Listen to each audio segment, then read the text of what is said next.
इस ब्लॉग को मिस मत करना, क्योंकि इस ब्लॉग में मैं आपको बताने जा रहा हूँ कि ऐसी क्या परिस्थिति आई जो मुझे 2 शादियां करनी पड़ी, और ऐसी क्या परिस्थिति आई जो हमारे रिश्ते में इतनी खराबी आई। तो गाइस ब्लॉग को बिल्कुल स्क्रप्ट मत करना, थोड़ा सा ब्लॉग है, पहले मैं घर पे पहुंचा हूँ दोनों बीवियों के साथ, उसके बाद मैं पूरी बात बताऊंगा कि मेरी 2 शादियां कैसे हुई। ब्लॉग को बिल्कुल मिस मत करना, पूरा ब्लॉग देखना। हेलो, तो राधे राधे सभी भाइयों को, जय श्री राम, राधे कृष्ण, जय भीम। तो भाई आपको पता ही होगा मैं घर पे था नहीं, मैं परसों जा रखा था गाड़ी के लिए। तो मैं ट्रक चलाता हूँ ना भाई, तो मैंने अपना ट्रक पकड़ा और ट्रक को मैंने लोड कर रखा है बेंगलोर। तो मैं रास्ते से, जहाँ हम रह रहे हैं तो उसी रास्ते से मैं निकल के जा रहा था, तो रात को रुक गया हूँ मैं अपने घर पे।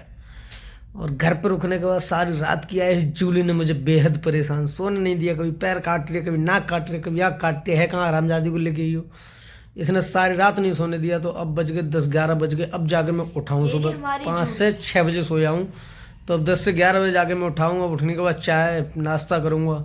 और गाइस आपको पता ही है ट्रक वालों का हाल तो रहता है बुरा। फिर चलना है रोड पर, अभी थोड़ी बहुत देर बाद निकलूंगा, मालिक का फ़ोन आते ही यहाँ से निकलना पड़ेगा, कंटिन्यू जाना पड़ेगा। टूर है यहाँ से 2000 किलोमीटर बेंगलोर। और यो हरामखोर दिख रही है ना, इस हराम खून ने नाक ने चब्बा दिए मेरे तो रात भर। तो ट्रक वालों का आप समझ ही सकते हो कितनी तो दिक्कत रोड होती पर है, गाइस आप, इतने दूर के टूर और फिर रिक्स लेके इतनी दूर जाना। और आपको पता ही है भाई इस टाइम कोहरा बहुत पड़ रहा है, तो कोहरे के कारण रात को गाड़ी चलाना तो असंभव है। इस टाइम पे तो डर ही बहुत लगता है गाइस के मतलब हस्बैंड यहाँ से जाते हैं, दिल में धक धक होती रहती है कैसे जाएंगे और कैसे आएंगे, क्योंकि आजकल बहुत एक्सीडेंट हो रहे हैं। मुझे तो इसी चीज का बहुत डर लगता है। ऐसा कुछ नहीं है गाइस, जब तक जिसको रागे साई है उसे मार सके ना कोई, बाला ना बांका कर सके, चाहे कितना वो जगबेरी। एक्सीडेंट से क्या मरूंगा इस देश में, अपने जिला एट्टा के अंदर सारे भाइयों ने बिरा होगा, आधे से ज्यादा दुश्मन पाल रखे हैं, जब उनने ना मार पाया बेटे।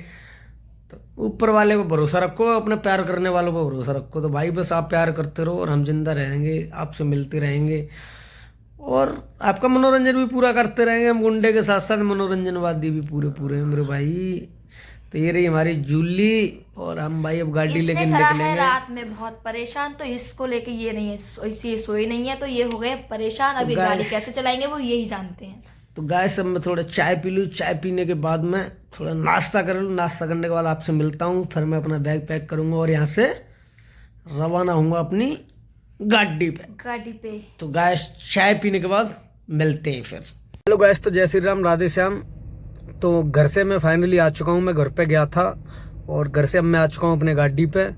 और गाइस मैं आप लोगों को ये बता दूँ कि आप लोग इतने गंदे गंदे कमेंट करते हो, लुगाइयों का भूखा था, ये था, इसलिए इसने 2-2 शादियाँ की। यार कौन चाहता है अपना घर तोड़ना? क्या दूसरी शादी सक्सेस हो जाती है? किसी की होते देखी है आपने? जब नहीं होती तो मैं 2 शादी करने की चाहत क्यों ही रखूँगा? मैं सिर्फ गाइस इस ब्लॉग को इसलिए बना रहा हूँ कि इस ब्लॉग में आपको अच्छे से समझाऊंगा कि मेरे को 2 शादियाँ क्यों करनी पड़ी। मैं खुशी से बेहद और बहुत ही ज़्यादा प्यार करता था उसकी रूरू से। शायद जो मेरे से लोग इंस्टाग्राम पर जुड़े होंगे उन्हें सबको पता भी होगा। जब ये फर्स्ट बार गई थी ना, तो गाइस ये घर से झाड़ू मारते मारते गायब हुई थी। मथुरा स्टेशन पर जाके जब इसने कॉल किया कि मैं मर रही हूँ, मेरा रो रो के पागल एक अभिषेक नाम का लड़का था मेरे साथ, उसको ही मेरा हाल पता होगा। 2 लड़के थे शायद उसी गांव गोपी के, उनको मेरा हाल पता होगा। मेरी हालत ऐसी होगी, मैं इसके पैरों तक में गिर के मैंने इसे अपने घर पे वापस बुला लिया।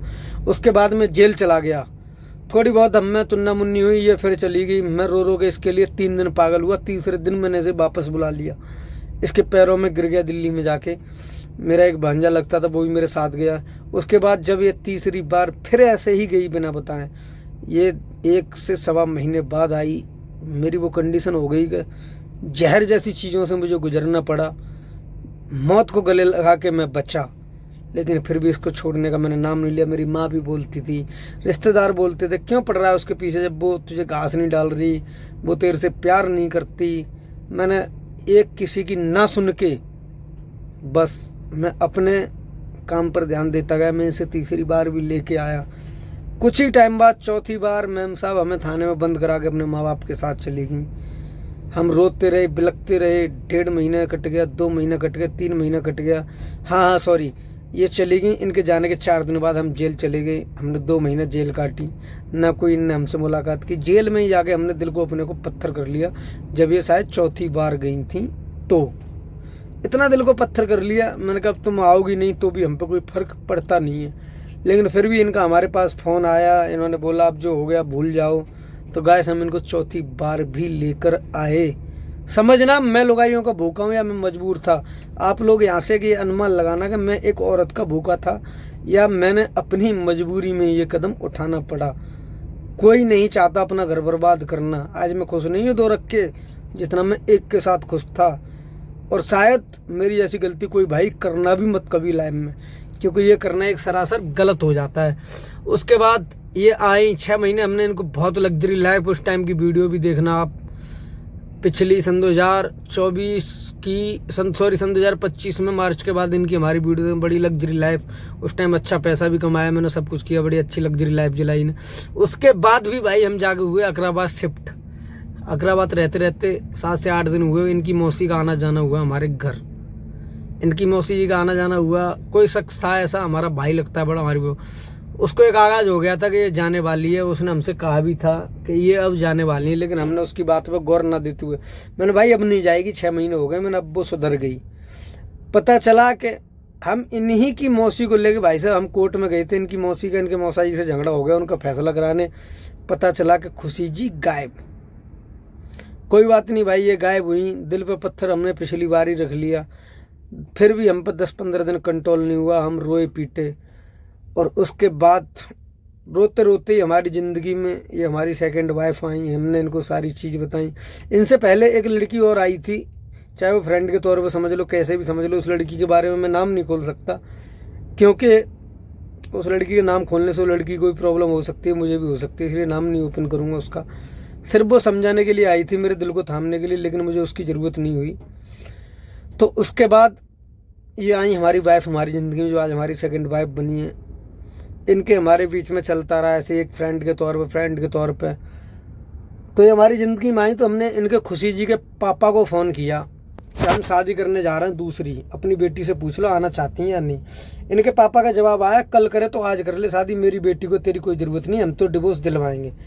फिर भी मैंने इनके पापा से बोला ठीक है भाई, मैं गलत कदम उठाने जा रहा हूँ तो एक काम करो, पहले आप डिवोर्स दिलवा दो, उसके बाद मैं शादी कर लेता हूँ। उनके पापा ने बोला हमारी बेटी डिवोर्स के लिए तैयार है, जब मर्जी जब आ जाना। इनसे भाई खुशी जी से हमारी कोई बात होती नहीं थी। कोई बात नहीं भाई, हमारा चलता रहा सिलसिला। हम 15 दिन लिव इन में रहे, सिर्फ 15 दिन हमारा प्यार चला, हमारी वाइफ का। उसके बाद ये हमारे साथ कहीं हमारी वाइफ घूमने गई तो हमने इनके पापा को डायरेक्ट इनसे बात कराई कि हम इनसे शादी करने जा रहे हैं, अपनी बेटी से पूछ लो, बाद में कोई प्रॉब्लम तो नहीं हुई। इनके पापा का जवाब आया मेरी बेटी को कोई दिक्कत नहीं, तुझे शादी करनी। इन्होंने मतलब हमारी जो सेकंड वाइफ है उनको आशीर्वाद दिया, सदा खुश रहो। मतलब एक बाप अपनी बेटी का गला घोंट के अपने ही दामाद की दूसरी लड़की के साथ शादी कराना पूर्वकस तरीके से चाह रहा है। तो गाइस एक चीज़ और खैर मैं बोलूँगा इसमें, ना मेरी वाइफ की गलती थी ना मेरी। कहते हैं ना गंदे नाली के कीड़े जिसके माँ बाप हो ना, भाई आप लोग ये कह रहे हो माँ बाप को दोष। जो मेरी बड़ी वाइफ के माँ बाप है ना, वो ऐसे हैं कि अगर उन्हें तुम 500 रुपये दिखा दो ना उसके बाप को, शायद वो अपनी छोटी बेटी को तुम्हारे साथ सुला देगा। इतना गंदी नाली के कीड़े हैं ये लोग, ये सच बात है, वरना कोई जवाब लेना। मैं दिल पर पत्थर रख के कह रहा हूँ, मेरी वाइफ भी जानती होगी, उसके सारी औलादें भी जानती होंगी कि हमारा बाप कैसा है, और वो खुद भी मादर चो। क्योंकि यार इसके बाप ने मेरे से कई बार पैसे ले रखे हैं, इतनी लंबी चौड़ी रकम नहीं ले रखी, वो 10 से 15 हज़ार रुपये ले रखे हैं, ये बोल के कि दे दूंगा। एक दामाद का 1 रुपये नहीं खाना चाहिए। और जब मेरे घर में एक से एक परिस्थितियाँ आई तो मेरी वाइफ ने जब फ़ोन किया ना पैसे के लिए, तो उस बाप ने पैसे लेते टाइम तो बेटी थी, और मेरा घर तुड़वाने टाइम बेटी थी। अपने घर में रख रहा है तो सीता है, और अपने पति के पास आ गई तो उसी बाप के लिए वो रंडी है। वरना एक आईडी में कहो तो मेंशन कर देता हूँ, इसी की फैमिली ने, इसकी माँ बाप बहन ने इसको रंडी लिख के पोस्ट डाल रखी है। तो इतने गंदी नाली के कीड़े इसके माँ बाप में, मेरी बड़ी वाइफ खुशी के। तो गाय सबसे मेन रिश्ता तो इसके माँ बाप की बदौलत टूटा। जब ये 5वीं बार गई, हम इन्हें भूल चुके थे, हमने शादी कर ली, लेकिन फिर भी इनका फ़ोन आया। हम दिल्ली में, झूठ नहीं बोलूँगा मैं, इसने मेरे से पूछा शादी कर ली, मैंने कहा नहीं की। ये मेरे से आई दिल्ली मिलने, जब ये मेरे से मिली, मेरा मकसद था गाइस कि इस पर कहीं नौकरी करवाना और पैसे हड़पना। जो बात है, मैं दिल का सच्चा इंसान हूँ, सच बोलता हूँ। तो मैंने इससे बोला तू काम कर और यहीं दिल्ली में रहे, और मैंने कि कुछ टाइम तू काम कर, मेरी परिस्थिति ख़राब चल रही, मैं इसको चाह रहा था चूतिया बनाना। लेकिन कहते हैं ना इसके माँ बाप इसके साथ गलत कर रहे, इसको मारने के लिए घूम रहे। मेरे दिल में वो रहम आया कि मैंने कहा नौकरी की भाड़ में। मैंने इसको वहीं सच बताया कि देख भाई मैंने कर रखी शादी। ये बोली रखेल बन के रहना पसंद करूँगी। तो मेरे मुँह से ही वर्ड मिला, देख रखेल नहीं रानी बन के। तो गाइस आज मैं झूठ नहीं बोलूँगा, ये अपने मन में कुछ भी समझती हो, लेकिन जब ये सिंगल थी ना, जब मैं इस पर हाथ भी छोड़ देता था हर चीज़, लेकिन आज मैंने दूसरी शादी कर ली है ना, तो मैं एक हाथ भी नहीं छोड़ पाता यार। सच बता रहा हूँ यार, मुझे ये डर लगता है अपने मन में कहीं ये ना सोचने लग जाए यार कि मैंने दूसरी शादी कर ली है। एक हाथ भी नहीं छोड़ता आज, एक हक जताना भूल गया हूँ कि तू मेरी वाइफ है। दिल करता है कि कुछ गलत दिखे तो मारूं पीटूं, लेकिन नहीं मारता, क्योंकि वो अपने मन में ये सोचे कि यार दूसरी शादी। सच कहूँ तो इतनी कदर करता हूँ, अब चाहे वो अपने मन में झूठी कदर समझे या सच्ची, लेकिन इस कदर के पीछे प्यार नहीं है। और जब मुझे उस पर प्यार आता है तो मैं उसे गालियाँ ही सुनाता हूँ, क्योंकि मेरे दिल में उसके लिए प्यार गालियों में ही था, और मेरी गाली उसको या मेरा डांटना उसको गलत ही लगता रहा। प्यार मैं आज भी करता हूँ यार, कल भी करता था, हमेशा करता रहूँगा। बस इतना ही है कि एक तेरी वजह रिश्ते में दरार पड़ गई, और आज आए भी इसको 2 महीने से हो रहे हैं, मैंने हाथ नहीं छोड़ा। इसने एक बहुत बड़ा कांड किया था गाइस मेरे घर में आके। अब की बार इसने अपने शरीर को आग लगा दी। मैंने अच्छा इलाज कराया, सब कुछ कराया, इसकी खुद की मोगी वीडियो भी देख सकते हो आप। बढ़िया ट्रीटमेंट कराया, उसके बाद लाके मैंने इसको अब आके मैंने दिल्ली शिफ्ट किया है अपनी दोनों वाइफों को। मेरे अंदर ना कोई भेद है ना वाय, और क्यों झूठ बोलूँ, देखो हालांकि मेरी दोनों वाइफ सोने की हैं, बहुत अच्छे से रहती हैं, खुश रहती हैं, मेरे को भी खुश रखती हैं, और दोनों के अंदर इतना प्यार है कि सगी बहनों से ज़्यादा। तो बस मैं एक ही दुआ करता हूँ कि इतना ही इन दोनों में प्यार बना रहे। मेरी खुशी तो इनकी खुशी में ही है। तो गैस बस आज के लिए इतना ही है। इससे अगले ब्लॉग में गैस मैं आपको बताऊंगा कि कैसे दोनों से शादियाँ हुई और कैसे दोनों से प्यार हुआ। ये सारी चीज़ अगले ब्लॉग में बताता हूँ। तो लव यू गैस, आज के लिए love you to all guys. Please इस ब्लॉग को ज़्यादा से ज़्यादा सपोर्ट करना, और ये जानना, ये बोलने से पहले कि लुगाइयों को भूखा था, इस ब्लॉग को ज़रूर देखना मेरे को।